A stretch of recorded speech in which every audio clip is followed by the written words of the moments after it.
You are now entering the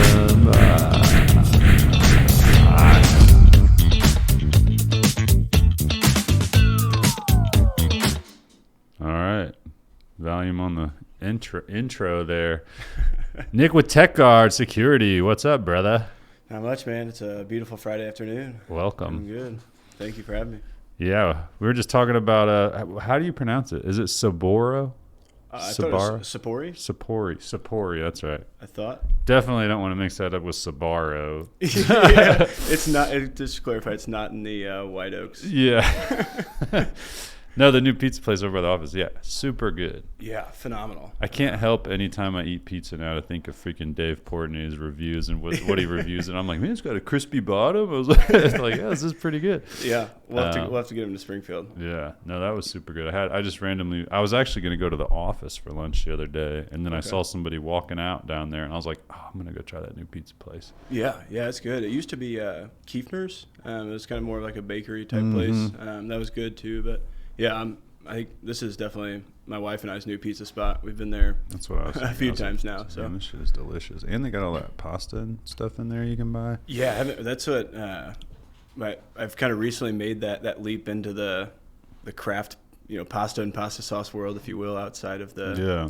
Well, I don't know, but you know they always say like over in like Italy or whatever, they eat pasta all day every day, and they like don't feel stuffed and fat and all that shit because of all the like bad stuff's not in it or whatever. So I wonder if what they have there is like that quality stuff that they use over there. That's what I was telling my wife. We need to go get some and try it out. Yeah, definitely. They had a lot of different varieties, and even the olive oils, a lot of different choices there. So cool spot. Check that Buy out. Local. Yeah. All right, absolutely. Let's get into this. Yeah. All right, Nick. Well, you're TechGuard Security. Tell us a little bit about it. Yep. So we're TechGuard Security. I'm with TechGuard Security. We're a woman-owned cybersecurity company. We've been around for 24 years. We got our start on the U.S. government side of things, doing proactive and preventative services for various U.S. contracts, different cyber commands within branches of the United States military. Still involved in the government, but mid-2017 or so, we had a strategic partnership strike up with a global insurance company that's really opened the door for TechGuard to get exposed to different companies all across the world of all sizes, really, and kind of expand our reach, truthfully. So since 2017, we've had our commercial side. Like I said, we still have our government side. We're based out of O'Fallon, Illinois. Primarily Scott Air Force Base is right there. I know O'Fallon's down by Missouri or down by St. Louis, right? Correct. Yeah, just about 20 minutes east of, a little bit southeast of St. Louis, kind of by Belleville, that area. But our office is. I like when I do go to the office. I like because the window. In my office, when I look out, there's constantly military planes coming in and out of Scott Air Force Base. So that's cool. It's kind of nice. Kind of cool seeing those. Yeah, that is neat. If you're there, you probably get sick of the noise, though. No, maybe. Yeah, it does get pretty loud. No, that's cool though. So let's dumb that down a little bit. Yep. For the basic folk. Yeah, absolutely. Yeah. No, that's what we like. Try to yeah. do. What are like the basic services? You know what I mean? Like, what would somebody like me or another like local business that's small, medium size, like that? What would you be helping them with? Yeah, absolutely. Good question there, and I think that's something TechGuard's really trying to do as a whole right now is try to get that message across to simplified. To simplify. Cybersecurity is for far too long has been too complex. It demands too many resources. Whether that's could look a lot of different ways, and it's also always been too expensive. That's being just completely brutally honest. That's not new to anybody. But so TechGuard, we offer a variety of cybersecurity services. We used to say we were proactive and preventative. Now, actually, this week we've just announced a new partnership with a company called Koch. We're very excited about that. That's going to allow us to offer that defensive side of things. So now, instead of being just proactive and preventative, we're really your one-stop shop. Think of us as a cybersecurity provider, if you will. So we do. Whether it's compliance driven, so like pen testing, vulnerability scanning, Basically taking a look at your network, seeing what's out there, seeing what the vulnerabilities are, and then working with you to patch and fix those, basically securing your data.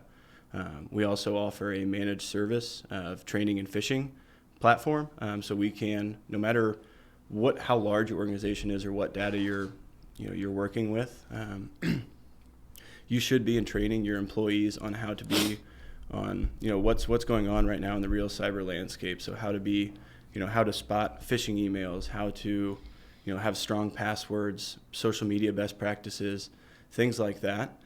We provide a managed service, so it really takes that off of you. We can send out trainings, and then we also included in that is a phishing simulator.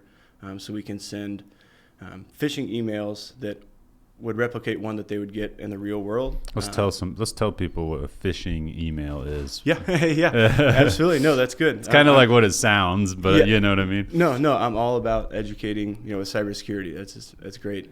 So a phishing email is an attempt, is a false email. It contains a bad link, whether that's now, that can look a lot of ways. It used to traditionally, I think a lot of people still think this, and that's kind of what bothers me, is a lot of people still think that the phishing emails are, I'm a Nigerian prince, I've got $30 million, I'm going to die next week. Those are always great. I need to transfer this money to you. If you could send me 10,000, I'll send you 3 million. Trust me. Yeah. So cyber attacks have, cyber criminals have gotten a lot more advanced than that, of course. So yeah, man, those emails look real as hell. Yep. So now they're looking, we can go in and we can spoof. Let's say your company uses Microsoft Teams or uses some internal chat.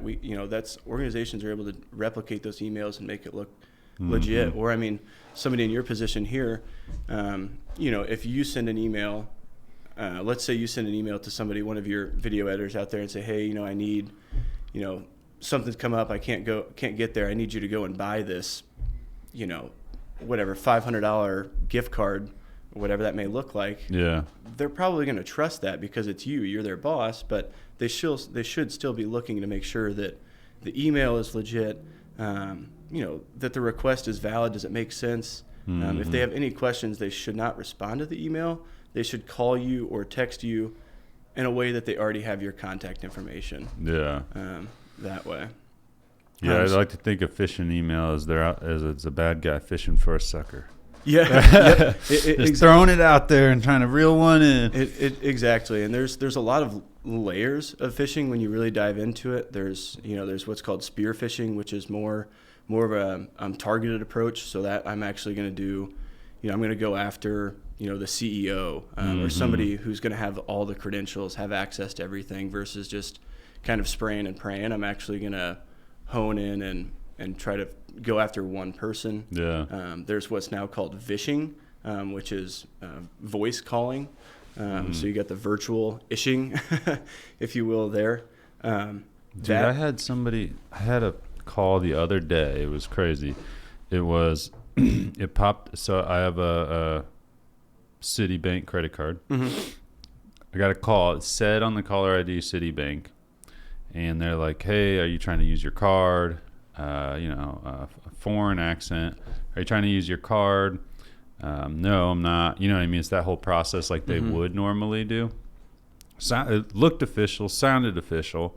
They're going through the process, and they're like, and then it gets to a point, it's like, okay, can you give me your expiration date on your card? You know what I mean? I'm just like, nope. Yeah. And just hung up on them, and then they called me back. And then I hung up on him again. But it was crazy because I Googled the phone number, and it is a Citibank location in the Bronx, like in New York, like right outside of New York City. And I was like, this is so fucking weird, man. So it is it's like a little location in a strip mall. So I'm like, well, they were obviously calling from there. They used unless there was some way they could disguise it as the number, but I was like, either an employee is doing this or something. So then I actually called the fraud line on my credit card, and they're like, yeah, we haven't reached out to you at all. No one's trying to use your thing, nothing. And I'm just like, what the fuck, dude? This was so, like, that was like one of the most, like, you know what I mean? Like, I Googled the number, shows a Citibank location.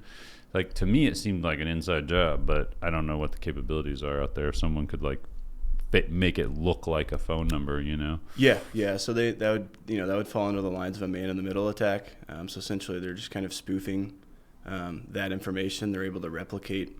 Do you think that's what they did? Yeah, that's what they did. Make it look like it? You don't think it was actually a person? No. I would be absolutely shocked. Letting a friend in, you know what I mean? Yeah, no. Dude, that was crazy. Yeah, that's I think happens a lot more, and at least I'm glad to hear you at least had the awareness to not go through with that, because I'm sure they're successful in doing that. Oh, probably all the time. You got to think if they're doing it, they're successful. To some extent, right? They wouldn't be doing it if they weren't. So. That's the vishing side of things. There's starting to be now kind of more a more recent one now is a smishing SMS. Like that. It is. I'm serious. They just keep using the same. It is. Yeah. Can we mix this up a little bit? Yeah. The smishing, and that falls under the texting, the scams that you get. You know What is with those? Because if you reply, doesn't it can't they do something? Like I read that if you reply, there's something they could do after that or something. So I don't necessarily know what they can do fully if you just reply to it. I know that things can start to get hairy whenever you click on the link. Right. And some of the stuff now is, I swear, because it was happening one time. We were all here, and I thought I looked it up, and I was like, yeah, don't reply to anything, because there was something weird they could do after you reply. I would definitely suggest not replying. Yeah. I mean, I know that at least lets them know that it's a live number, that it's somebody there. But yeah, I mean, some of those, it's kind of even getting to the point where you're in text clubs or text reward things, and it's they come from these random numbers. We had to get a room in our house repainted the other day, and the invoice came from a random number, and so I called the painter, and he was like, "Oh yeah, sorry about that. I should have told you that's who you're coming from." But it's you never. I mean, with that stuff, it's before I go online and pay for it, I want to make sure it's going to the right people. So for sure. Just trying to make sure people are aware of that stuff. Yeah, I never really thought about that either. They somehow knew you were. I mean, if they had access to your email and knew an invoice was going to be getting sent to you. Yeah. Something like that. So and so that's that kind of goes into that deeper dive into that spear phishing there. So they can, once they would get access there, I mean, that's when you can really act like, Andrew Bartlett, the CEO, and start to send out those emails, asking for gift cards. A bad one with us is ones where they try to make it look like Facebook is emailing them. We see those all the time and actually right now on Facebook, it's a huge problem, the messages that come in. That say oh, with Facebook support, your page is going to be deleted or is violated. And reviews, all these, it's craziness. It's been so bad lately. Yeah, my wife's dental practice, she got a note the other day. She runs their Facebook page or whatever, and it came through and said that they had went against community violation. Community guideline violation. And I was like, what did you put? You posted a happy birthday post for for one of the ladies there. There's nothing against. Don't you dare wish her a happy birthday. Yeah, so I don't know. No, it's bad. But and so that's what I mean. It's gone from that Nigerian prince to now, I mean, they know what they're doing. And unfortunately, when you start looking at social media and stuff, there's a lot of elderly people in there that are getting hit. And a big thing with the voice, the vishing we were talking about, is they'll find the elderly people and call. It's really easy on Facebook to go and look and find information about people's family, not to get creepy or anything, but it really is. People should for sure. It's think easy. About what they post, and I hate putting that's a disclaimer. That's a whole nother. Yeah. Don't get me started there. But I'll get called and I'll mess with them sometimes if I'm not in the middle of something. I'll put it on speaker and go out with everybody, and they're like, "Oh, you've been pre-qualified for $1 million loan." I'm like, really? Fuck yes. And they're like, so how much do you make? And I'm like, you know what I mean? And I'll just make something. I'm like, we do about $2,000 a month in business. Can we get that $1 million? And he's like, well, I don't think that qualifies. I'm like, you just said that I could. I just sit there and fuck with them. That's awesome. But it's just, that dude, the calls are also so bad. It's crazy that we can't get a grasp on this shit.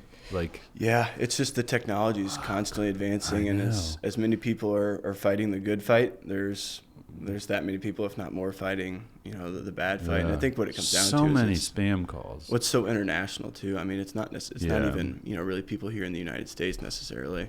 Yeah.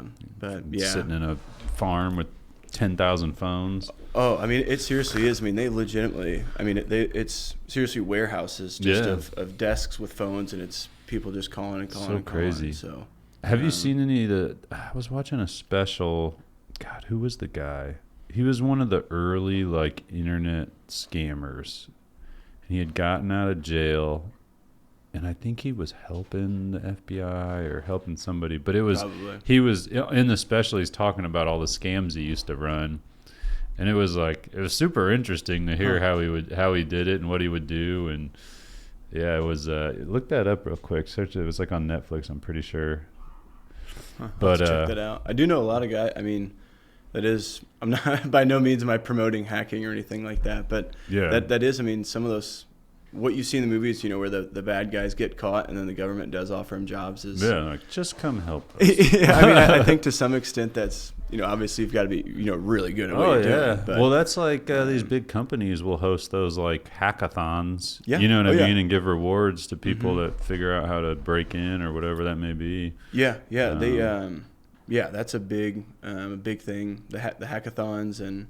Essentially, what those companies are doing is what TechGuard kind of does. Does. So for the pen test, is really a great way to. It's essentially we're gonna take an approach as if we were a hacker and try to get into your organization, see what we can find, put all of that into a report, and then go through that with you and truly make sure that you understand, what you need to fix. We've got the steps for remediation, all of that. Everything we do is totally educational. Sometimes it can get to the point, it can get kind of to a fine line. Let's say you've got somebody that's supposed to be managing the network, and then we go in and do a pen test or something and find issues. That can kind of be awkward sometimes to come in and say, hey, this is your job, but we found issues.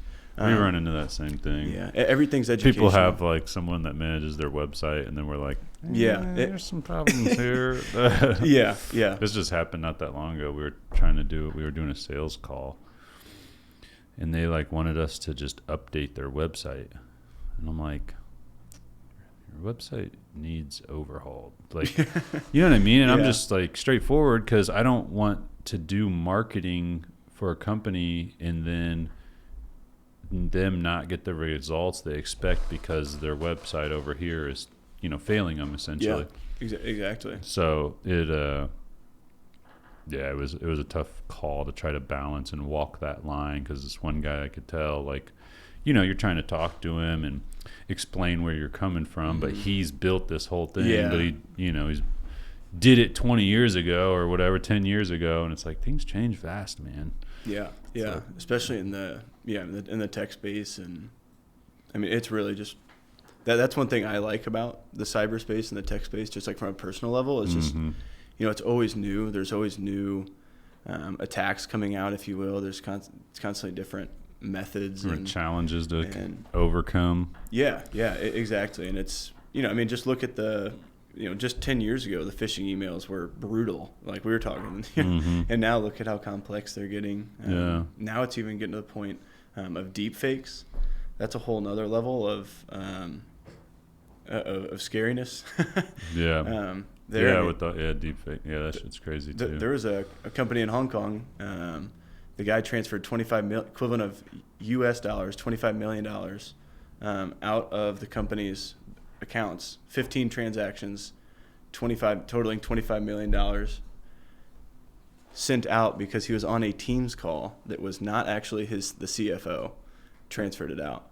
Oh, really? Yeah. And that just looked like him? Or so in the video, they're able to take audio clips. They can record audio clips. They get your voice, the sound bites, everything, and they can script all of that.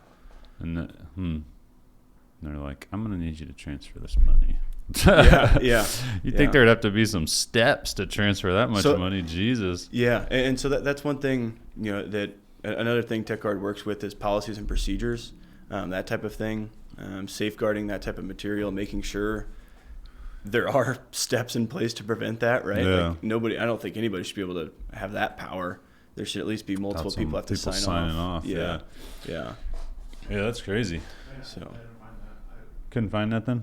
God, I don't remember what the guy's name was. it was like a 60 Minutes thing or no? Oh no, I don't think. I swear it was on Netflix, but it was just an old cyber whatever. He used to do. I think he started off doing phone calls. If I remember correctly, I think he used to do phone calls, and then started doing the emails. Yeah, I don't remember his name, but it was interesting just hearing how he did it and what he did, and but he would always say the same thing. Mostly like older people go after because they're not as up with technology. They're usually and they're easier and trusting. Yeah, and that's playing on the human emotion is huge. I mean, people in nature are trusting. So I mean, I think it's like 93 or 95% of cyber attacks are caused because of human error in some shape or form. Sounds about right. So that's why we really push the training and phishing side of things, because it's educating people on how to prevent that. Yeah. Yeah, most people probably don't know where to go for stuff like that, how to learn it. No. So I mean, even just tech support. Yeah. I feel like people always are asking me like, "Oh, who does your tech support?" And I'm like, "Well, fuck, unfortunately, I do." But and it's like, you want to help people, but I'm like, yeah, we don't offer that. We got to stay in our lane. It's just too much to get into other things. But it's good to know a little, though. Yeah. There's definitely, there's a lot of options for like small to medium-sized businesses. Like yourself dealing with. You take on a million different things in a day. Adding on IT to yours is just a whole nother thing. So that's where we find a lot of times the cybersecurity kind of gets dropped. Same thing, so that's kind of where we come in. We can. Yeah, you get your network set up, you get your computer set up, but then you aren't proactive on. Dude, a place I used to work at got I don't know what happened, cyber attack, whatever, and they're basically trying to hold all their stuff hostage right now. No, this was a place I used to work at. Oh, okay. Yeah, and the FBI came and everything. It was a big ordeal. I was like, oh shit, this guy's serious. Yeah, There's like 2 or 3 FBI guys in there, and I don't remember what ended up happening exactly. I don't remember if they got it back or not, but yeah. So that would be called ransomware. Yeah. So essentially, they're going to go in, hack you, and get all the information they can. Gather all of that and then encrypt it, take it all, and then whatever form of communication they're going to let you know that you've been. Yeah, we need some Bitcoin. That you've been breached there, and then that's kind of a real hot topic right now. Really across a lot of different levels right now is whether or not to pay that ransom. A lot of people are saying that that's driving the cyber criminals to keep up the activity, and then there's also look at it from the other side where it's like, well, hey, this is my business. I got to get that. I got to get that back and get my doors back open so I can keep bringing in money. But then at the same time, if you're walking down the street and the guy jumps you and takes your wallet and phone and says, all right, $100 and I'll give it back to you. Right. I mean, I'm not going to trust that guy. He just jumps me in the first place. Right. So, like, how do we do this? Yeah. And so what they'll do is they'll sell you an decryption key that you hope is going to allow you to get access back to all of your files and stuff, but there's stories of that not happening. And I mean, all they want, all these cyber criminals and cyber criminal organizations, they just want crypto because as soon as it's there, it's gone. Yeah, there's no tracking it, and it's tough. So good and bad, that's for sure. Yeah. No, we also get a lot, like our clients and even us will get letters for like your domain. It's like renew your domain. And I'm like, motherfucker, I host my domain. What are you talking about? Yeah. So like clients will reach out and they're like, hey, we got this letter. And I'm like, no, throw it away. Like it's not from us. You know what I mean? It's like, secure your domain for this much money or whatever, and it's like in small little writing somewhere that it's like, this is not a bill, so they can't be sued or whatever. But it's like, it should be illegal to even send something that even partially resembles a bill. I totally agree. It's craziness. Because again, I guarantee you there's plenty of business owners out there like, oh, got to renew this and send it off. Oh yeah, $150 or whatever it is. Yeah, it's I don't know. It's kind of scary. Always just how the methods are always changing. It's always something new. It seems like. Yeah. So. How about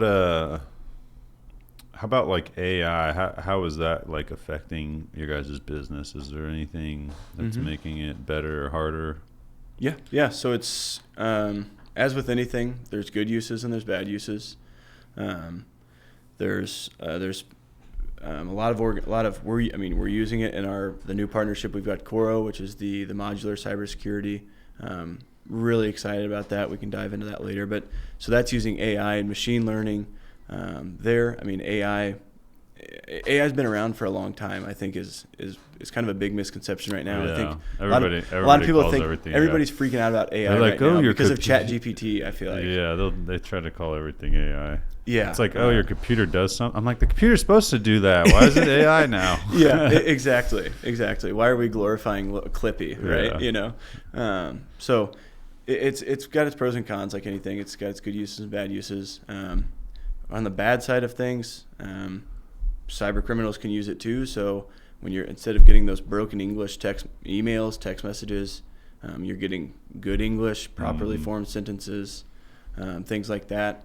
There's also, I've seen some different things where they're able to use it to kind of, I guess, just kind of accelerate bad coding and different things like that.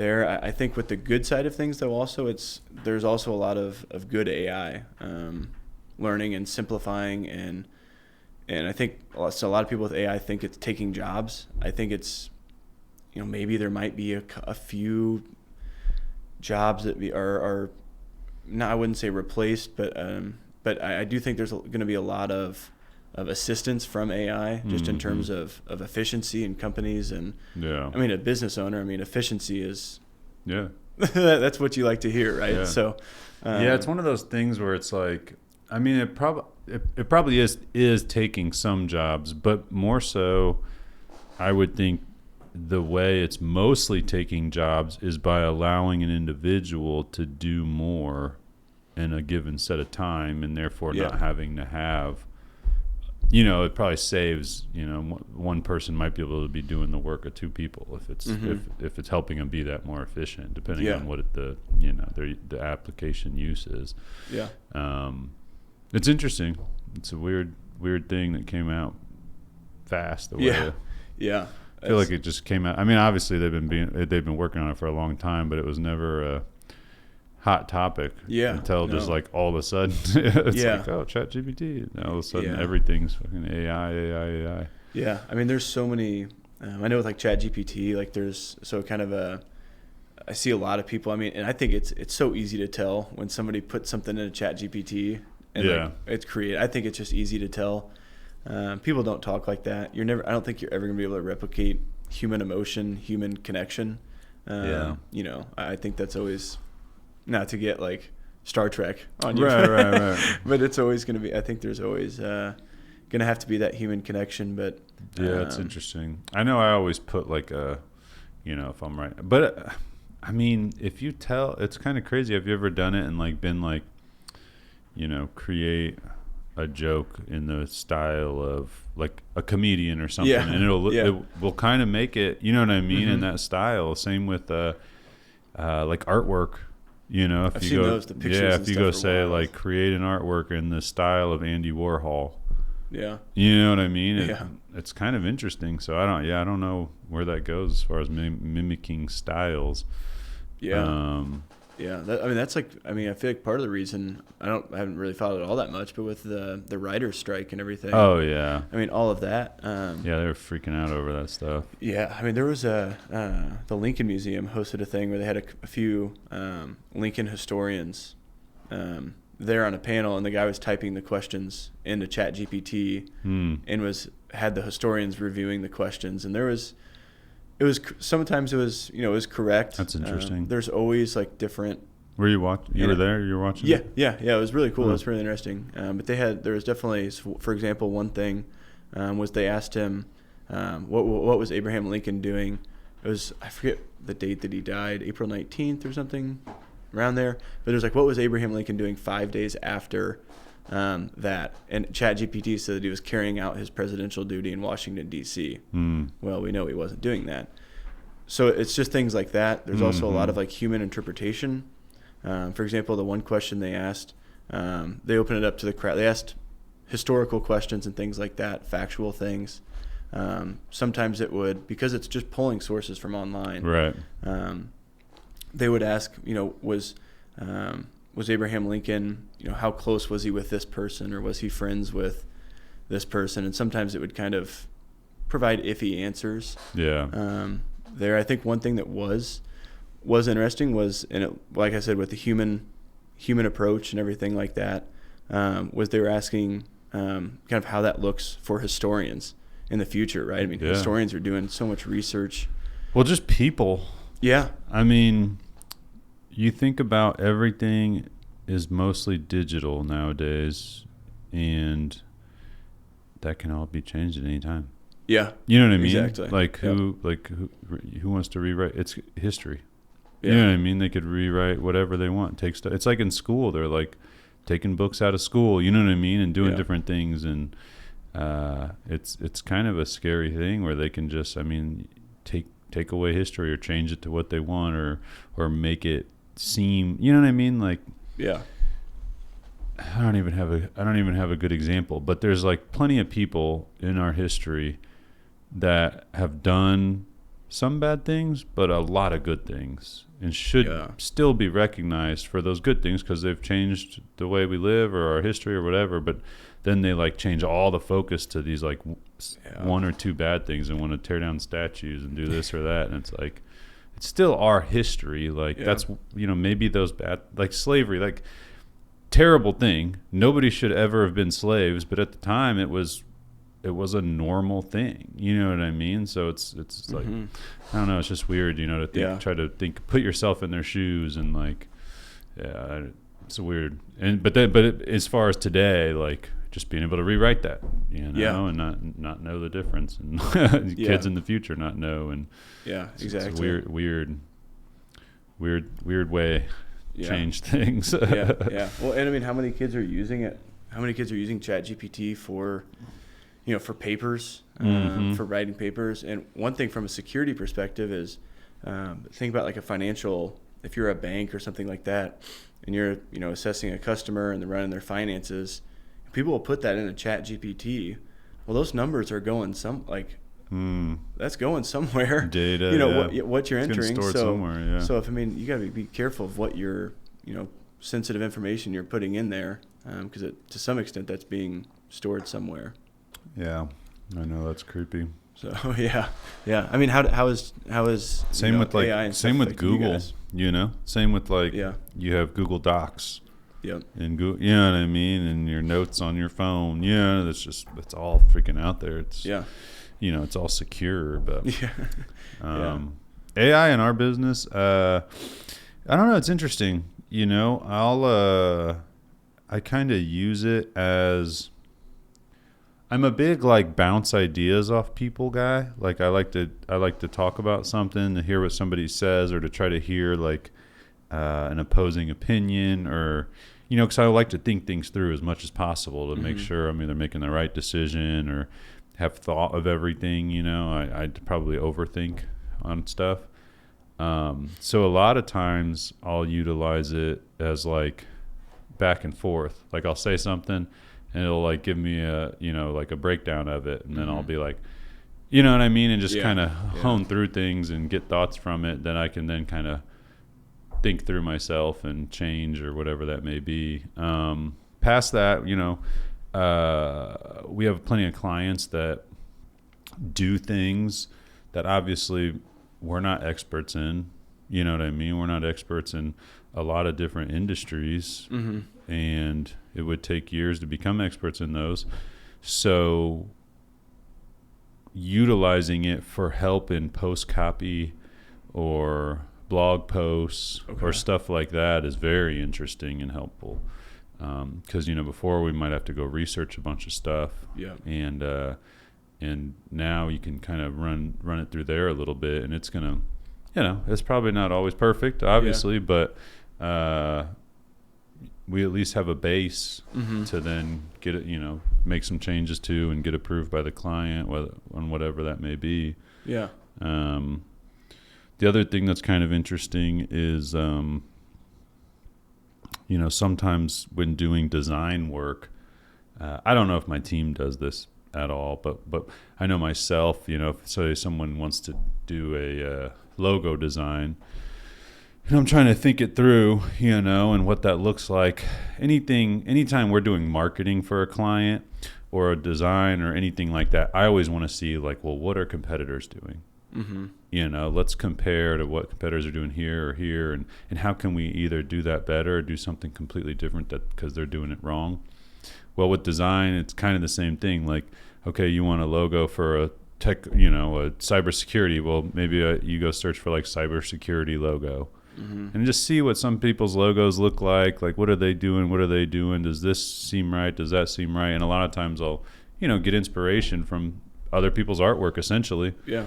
So sometimes I'll do stuff like that. Like, I'll type it into like an image generator. Like, I don't know, just to try to get my mind flowing, get ideas flowing. Obviously, I never want to use something that I did not create. You know what I mean? Yeah. But again, it's just helping with those ideas, getting stuff flowing, and it's more like you don't have to sit and scour the internet. You know what I mean? It saves you time as far as kind of bouncing ideas off someone, I guess. Or if you're alone. Yeah. If I'm trying to do that and I'm alone in my basement working, like, you know what I mean? I can sit there and bounce ideas. Yeah. So it's very interesting in that aspect for us. Definitely. Interesting. But there are websites that are like, use AI to generate your content. See, I feel like I've seen those ads and stuff on social media and you go and look, and I've like seriously researched them, and I'm like, well, shit, if we can create 100 pieces of content, but it's funny because it's not, we talk about using AI too much. It's not AI. It's literally just a bunch of templates. They just have a shitload of templates, and then when you plug in your picture and your wording, they just go and plug them into all the templates. You know what I mean? It's not AI at all. It's just plug and play. Yeah, it's like, use AI to generate these templates, and then it tells you which one does best. And I'm like, well, obviously you just have like 2 templates that do the best, and then it's just called intelligence. Yeah.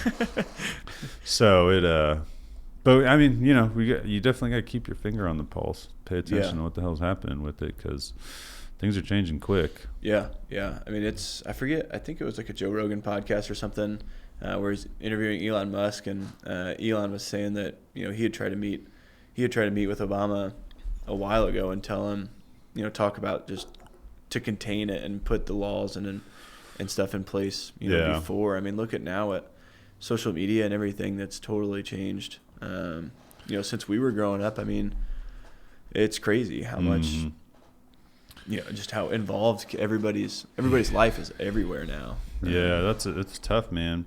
And it doesn't help. Like, it's very hard for our government and people in power to be proactive on any technology. Yeah. They just don't understand it. Yeah. You know what I mean? It happens so fast, and then it's out there, and there's 20 different companies that have all of a sudden developed this crazy ass thing that it's like, oh shit, now what do we do? And now all these companies have billions of dollars, so you know what I mean? It's too late to do anything too crazy, because they just fight you on everything and lobby. And I mean, we are a social media marketing company essentially, and I strongly believe that kids shouldn't be on social media until they're 18.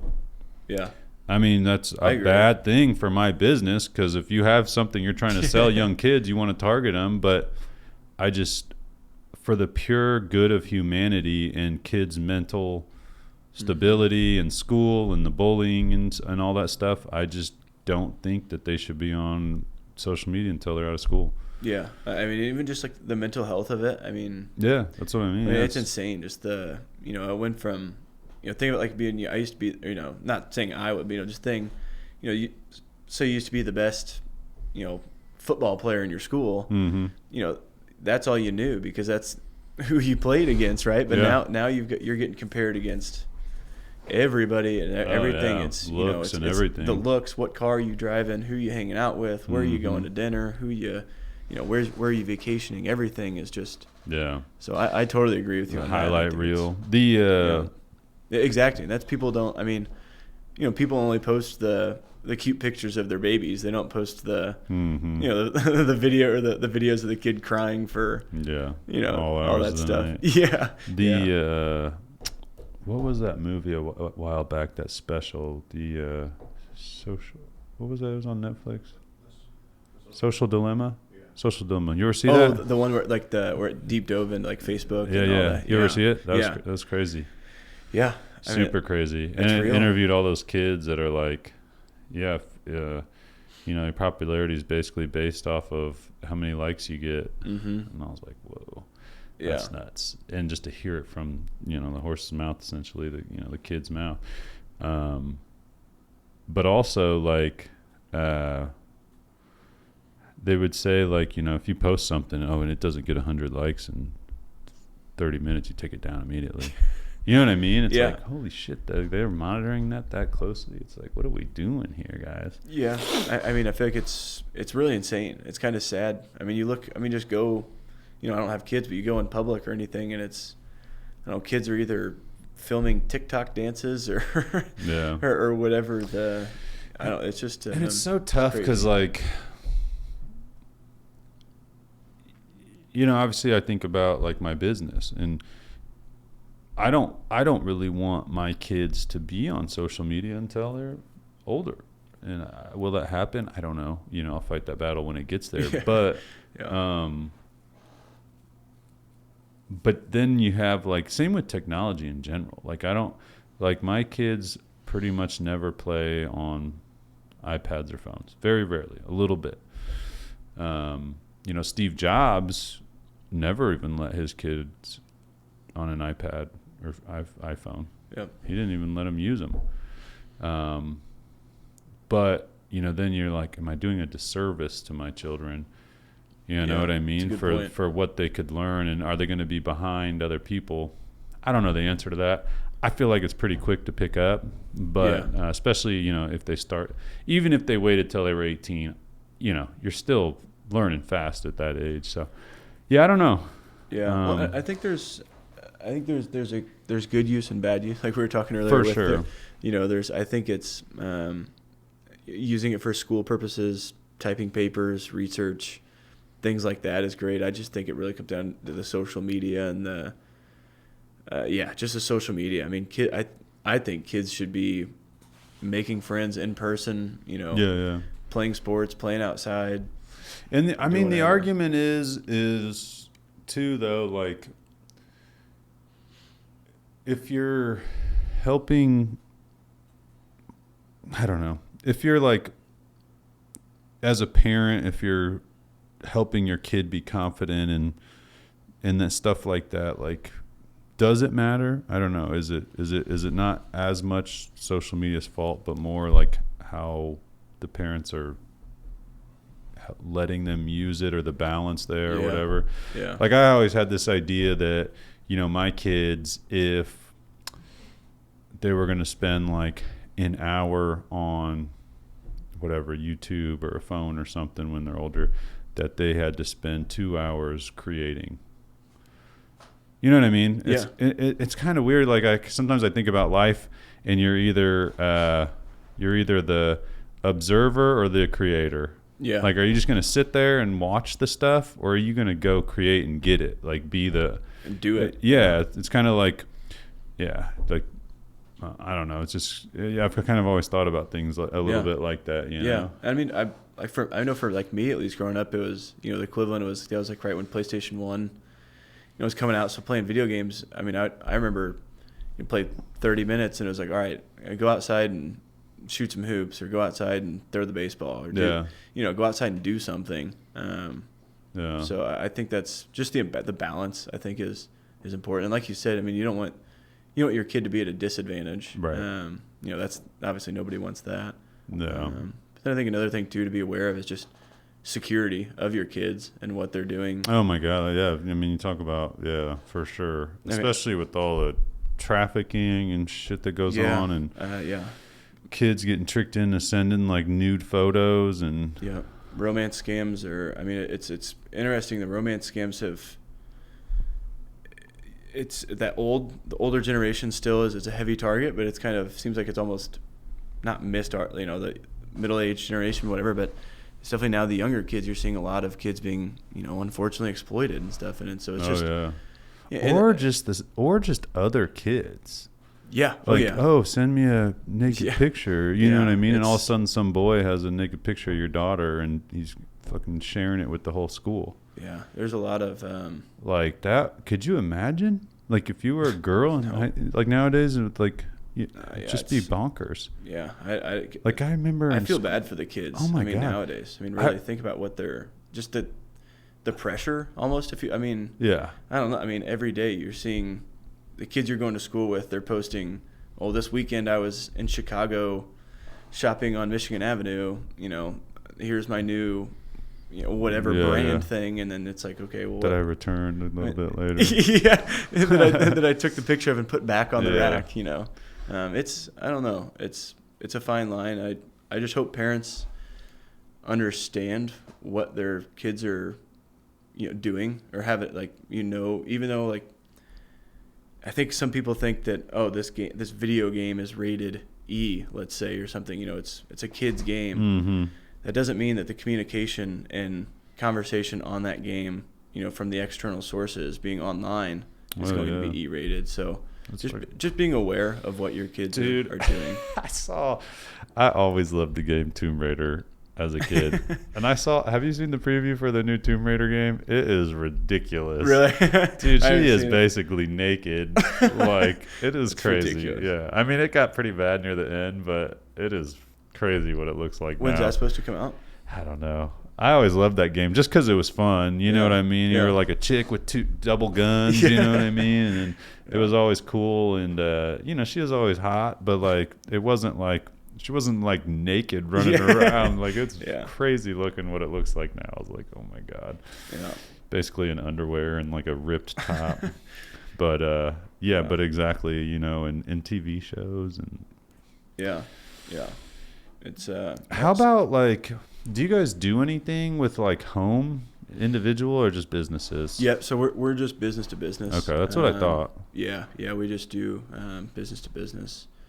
It's kind of a whole nother. The consumer. It's probably more of a pain in the ass. Trust me, we get a lot of calls of random people being a TechGuard Security, being our company. I mean. We get some pretty bizarre calls of people wanting random forms of security. But it's cybersecurity for business to business. Yeah. I personally try to do a lot of promote a lot of like educational resources and stuff like that for the public. Like I'm giving a speech in April at the Chatham Public Library just to on social media best practices, like we were saying, for the older people. And I mean, dude, I get on, I'll scroll through Facebook and it's like, I feel like every other post is a scam or it's. Oh yeah. I mean, dude, I'm so smart with that stuff. And I got gotten by a thing that was a website. Really? And I honestly knew. I was like on there. I was like, man, I really want this. They were selling, I don't remember what it was, but they were selling something. Yeah. And I was like, I really want this thing. And I'm like looking on the website and I'm like, God damn it, this website seems kind of bogus. And I was like, I think I'm just going to do it. So I like generated, like with my credit card, you can generate like a digital number. It's kind of like you're generating a separate credit card. Yeah. So I did that and then bought the thing and then it never came. And so I like charged it back, or whatever. But it was one of those things that I was like, I feel like this is probably not good or a scam, but I really want this thing. It was a good price. And that's against my better judgment. Yeah. There's a lot on Facebook. I see a lot and a lot of it's just they're just trying to gather contacts. Really. Well, you can launch a site in like less than a day. Oh, yeah. Especially if it's super basic and you just want to put a couple things on there, act like you're selling, these little trinkets or whatever, and then launch the site. People get on there, buy. You just run a bunch of ads, and for like 2 weeks. Yeah. Take in probably a few $1,000s and then don't send any of it out. Yeah. It's crazy. And what's crazy is Facebook really doesn't, or Meta, whatever it's called now, they don't really offer a whole lot of support. Like, and when an instance like that, when you do get, if your account gets hacked or things like that, and that's. Dude, we have so many people that are like, they want us to help them get their business account back. Oh yeah, yeah, they're tough. I mean, you can't do anything with it. Well, really. And the hard part is, like, we had one client that hired us to do it, and they wanted to do some advertising and marketing and stuff, and so I was like, all right, here's the cost. I'll help you try to get it back. And you tell them from the beginning, like, there's no guarantee here. Mm-hmm. But I tried, and I went way above and beyond, like, multiple times trying to reach out, submit paperwork. And we, as a partner, a Meta, I don't remember what they call it now, but we're like basically a marketing partner or whatever, because we do so much business on there. We get a little bit better access for help. Okay. Like, we have specific, people we can reach out to and stuff. Our specific kind of portal, I guess you could say. Mm-hmm. So there is times that we have helped people get their pages back, but this particular case didn't work out for whatever reason, and was just a pain in the butt. It was more, I think it was more the timing, because Facebook was going through a bunch of changes, but and I don't know for sure, but I think the client was probably left us, sour taste in their mouth, and we haven't done any marketing for them. Yeah. But I'm like, it wasn't my fault, man. I fucking tried it. And I should have just been like, let's just start a new Facebook page. Yeah. You know what I mean? Yeah. Like, the time we're going to spend, the money, the whatever, it's like, but yeah, it's always tough. You want to be there and do everything you can for somebody, but you know what I mean? Sometimes it's not worth it. Yeah. And especially, I mean, when you're dealing with a company like Facebook or Meta, I mean, even, you said you've got that, the portal or anything there, but it's still like, I mean, they're so big that they're you can submit, it's weird. So, like, I've submitted for a page paperwork, got the page back. For another person, exact same scenario, exact same issue, submitted all the same paperwork, never didn't work out for whatever. I'm like, what's the deal? And they're like, oh, we just can't do it for this. You know what I mean? It's like, oh, well, fuck me then. Yeah. You know what I mean? And it's like, it's so weird. And it's like, it's literally the exact same situations, but for some reason here, they don't agree with it. Yeah. Interesting. It's frustrating. Yeah. So don't get your page scammed by a phishing, swishing, kishing. Yeah. No, that's a real, I think a lot of people, especially for like the small businesses and stuff like that for their accounts. I mean, having, I see a lot of small businesses, whether it's restaurants, like a clothing boutique store, whatever it is, posting constantly on Facebook. Like, that's how they get their information out there. Making sure you have a strong password, making sure that's a long password, is going to go a long way for those businesses and making sure their platform doesn't get. Because, I know a lot of organizations that, given Facebook's free, they can do a lot of business, or they can do a lot of free marketing, on Facebook themselves. So if they lose that, that's tough. And I mean, especially if you've spent years building a page. Oh yeah, I mean, the thousands of followers that you've gotten and all of that down the drain is tough. Super tough. Yeah. Well, and we've actually saved people before, because so this is like a weird bonus that we don't like promote, but like I've been the admin on people's page before, and their business page and their personal page has either gotten shut down or hacked. Yep. And where they would have lost their business and access to their business, they didn't, because you were the admin. We were admins also. Yeah. That's a big thing. Which is interesting. Yeah, is keeping those separate. That's a huge risk. There's a few, I forget, I think it was the Red Cross a few years back. the girl who ran their Twitter thought she was on her personal Twitter and started tweeting a bunch of stuff, but it came from like the Australian Red Cross. Yeah, Jesus. So stuff like that. But it's perfect example though, if they can get access to your, to your personal page, and then they can get over to your scary business page, it's not good. No, not at all. What are your thoughts on these? Like, you know how on like Google, when you type in a password, it's like, do you want to save your password? What are your guys' recommendations to people on stuff like that? Anything specific or? So that I'm a big fan, and I mean, I think if you talk to anybody that is in the cyberspace or IT space, is going to tell you to do multi-factor authentication. That's where you go in, you enter your password, and then either kind of can look at a few different ways. If you can get a voice call that says, hey, enter this code. You can get a text message with a code. You can get an email with a code. Whatever that looks like. That just adds an extra layer. I know personally, on a social media account that I have on my Facebook, actually received a email saying, "Hey, is this you logging in?" And it wasn't me. Is this you trying to reset your password? Yep, exactly. That's happened to me several times. I'm like, who the fuck's trying to? Yeah. So that's a real common thing there. So I recommend doing that. But in terms of saving your passwords, it's generally, you're putting your trust in that company. Best practice would be to not do that. Yeah. I do know it's simple so hard to do that. Oh my God, I know. There's so many friggin' passwords nowadays. Yeah. I will say one thing.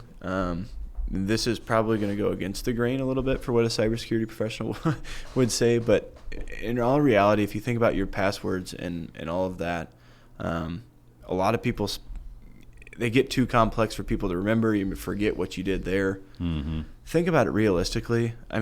What are the odds that somebody's going to break into your house, go to your computer, pull out, and find it in your desk drawer, find the note card that you've gotten your passwords written down on? Realistically, what are the odds? House, yeah. I know there's password managers out there like LastPass and things like that. That's a gold mine for hackers. Mm-hmm. They get hacked all the time. Yeah. Because they've got all the passwords, So I believe having a long, upper and lowercase special character number, using a phrase. Mm-hmm. And if you need to, I would recommend writing them down. Just being totally realistic. Yeah, someone I know would write them down and carry this like notebook around, like a physical notebook. I'm like, what if you lose that notebook? You just got all your friggin' passwords in there. What the hell, man? There's a funny post I see. It's an IT guy put it on his door, and it's got a kind of a table, and it says, we're resetting your passwords. Please write your password here and what you'd like it reset to. Nice. And there's like 5 or 6 people that wrote their old password with their new password, and just Jesus. below it says, "Just come see me now." Yeah. Just a little test messing with people. Yeah. That's hilarious. So, all right, Nick, man. Well, what's the best way a business could reach out to you? Yeah. So I'm on LinkedIn, Nicholas Koch. Email Nicholas, nicholas.koch@techguardsecurity.com. I'm on Facebook as well. So check out our website, techguardsecurity.com. Really take a look into our history, who we're doing work for. Do you guys have like a slogan? So I use personally, I like using the locally trusted, globally proven, just because with the work we're doing, we're working with organizations of all sizes all across the world. Yeah. So we're able to bring what we're able to see, from my largest clients, 35,000 employees in India. I actually met with them this morning at 6 a.m. Nice. So having them, seeing the attacks and everything that they're going through, and that experience, gathering that, taking what we're seeing there and taking what we're seeing on the government side of things and kind of combining those together. Yeah. Taking that and then really bringing that to our local. Yeah. So you guys can bring 24 large companies cybersecurity to small businesses. Yep. That's affordable. We make it, my whole goal is to make small businesses aware that cybersecurity is affordable, it's doable, and we're here to help do that. I genuinely my father was a small business owner. So be proactive, not reactive. Exactly. Exactly. So that's what was in my head. Something like about proactive instead of reactive. Like that's what I was curious if you guys had a slogan or something. Yeah. Locally trusted, globally proven. Is I would say is our slogan for. That's at least what I'm using now. Yeah, I like that. So, yeah, I know we're with this new partnership with Koch, we're starting to kind of announce the TechGuard Continuum. Is really kind of our all encompassing approach. Like I said earlier, we can any cybersecurity needs. If we're not able to do it, we have a lot of partnerships, whether that's local, across the country, across the world, that we're more than happy to make connections. And quite frankly, I love making those connections. If I can help, this company, if I can't help them directly, but I know somebody that can, being able to make that connection is what I like. So for you, like you say, you have a client in India or whatever. Mm-hmm. Do you have like an area or no? The whole world. Yeah. I just wasn't sure how that. So do things just kind of get divvied up to you depending on when they come in and who's? Yeah. So we've got a kind of a rotation, if you will. Yeah. That goes through, and then me personally, I'm really trying to make a big push here on the local scene. Yeah. There. So and I think one thing that's nice is about our services that we can work directly with the small businesses now through this offering, or we partner with a lot of managed service providers. So just because you're a small business and you're working with a managed service provider, let's still have that conversation because we do partner with a lot of managed service providers. Mm-hmm. And for them, they're able to provide that third party, hey, we are doing this. Look, TechGuard did this test on us and this is what they found. Yeah. Versus, grading their own homework, if you will. Yeah. So. Awesome, man. Definitely. Well, we got you coming to the SILSA event at the end of the month? Of course, wouldn't miss it. Nice. Yeah, TechGuard's doing one of the giveaway baskets. Are you? Yeah. Perfect. Yep. So looking forward to that. And it sounds like we're going to host a local first event here. Oh, very nice. In April. Very nice. Excited for that. Yeah. So. Very nice. Awesome. Trying to think of like something to put together for like informational for people in the morning. You know what I mean? Yeah. That people would be interested in. Yeah. Like some of the local businesses. So yeah, something based around social media would come up with something to help everybody out. Yeah. Good. Yeah. Like I said, I think a lot of people small businesses and local businesses are using Facebook and social media, and so all for that. Yeah. So we'll figure out something good. Yeah. All right, Nick. Well, Thanks for coming on today. Everybody, be proactive. Don't be reactive with your cybersecurity.